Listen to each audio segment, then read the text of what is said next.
মোৰ বন্দনা ৰাস ক্ৰীড়া। মোৰ নাম শ্ৰী মোহন চন্দ্ৰ নাথ।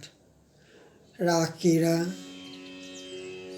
বোলা হৰি ৰাম মুকুন্দ মুৰাৰী, বিনা হৰি নামে ভৱতৰিতে নাপাৰি। শুকমুনি বদতি শুনিও পৰীক্ষিত, কহোঁ ৰাস ক্ৰীড়া কথা কৃষ্ণৰ চৰিত।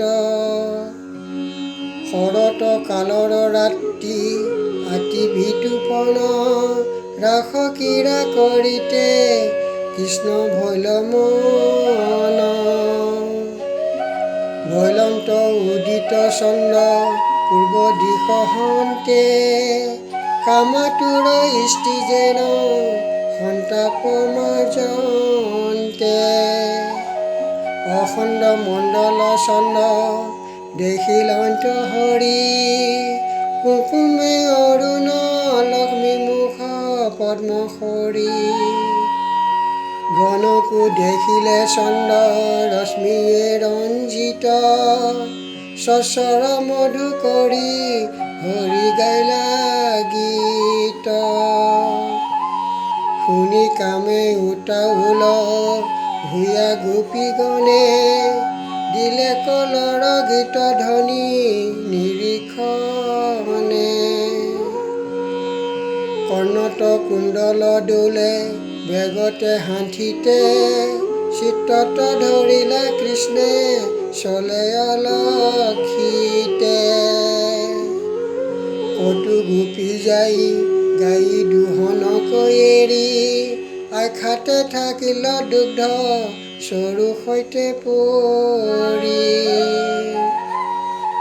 পিয়ন্তে আছিল শিশু তাহাকো নগনি, পতি শুশ্ৰূষাকো এৰি যাই ক'ত জনি। ক'ত গোপী আছিল স্বামীক পৰিহন্তে, আধা ভুঞ্জা হৈয়া ক'তো যাই লৰৱন্তে। কৃষ্ণৰ শ্ৰৱণে যেন হৰিদাসগণে, এৰৈ কাম কৰ্ম সবে তদগত মনে।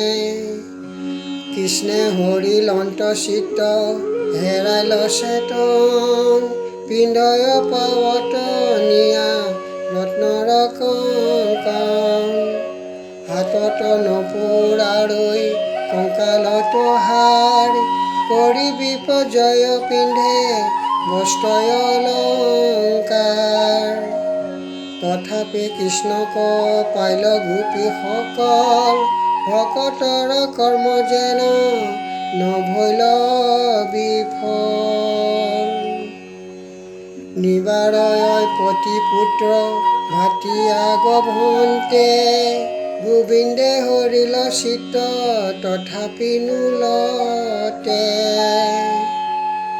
বিমোহিত হৈয়া সবে লৰে গোপিনী, হৰি ভকতক যেন নলংঘে বিঘিনি। যাইবে নাপাই গৃহ মধ্যে কতু গোপীগণ, মনে ধৰি কৃষ্ণক কৰিল আলিংগন। অনেক জন্মৰ কৰ্ম বন্ধ কৰি ক্ষীণ, এৰি তনু তেখনে কৃষ্ণতে গৈল লীন। পুছে পৰীক্ষিতে শুনি মিলল সংশয়, যাৰ বুদ্ধি মাধৱক শৈবে গোপীশ্বয়। তথাপি মুখক পাইলে কিনো বিপৰ্যয়, বোলা হৰি হৰি হওক পাপৰ পলয়। বোলা হৰি ৰাধা কৃষ্ণ প্ৰণাম।